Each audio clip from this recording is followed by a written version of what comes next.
मेरे नौजवानों, आपने तैयार होना है मेरी कॉल के लिए। इस मुल्क की हकीकी आजादी के लिए आपने मेरे साथ खड़ा होना है। आप सब मुझे बताएं कि क्या जब मैं आपको कॉल दूंगा आप मेरे साथ निकलेंगे? माशाल्लाह और इंशाल्लाह।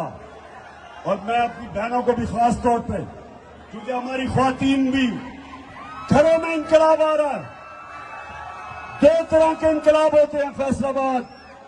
एक इंकलाब होता है खूनी इंकलाब, जब ऊपर वो कब्जा कर लेती है एक ऐसी एलीट, एक ऐसा साहिब इक़्तिदार जो मुल्क का खून चूसते हैं।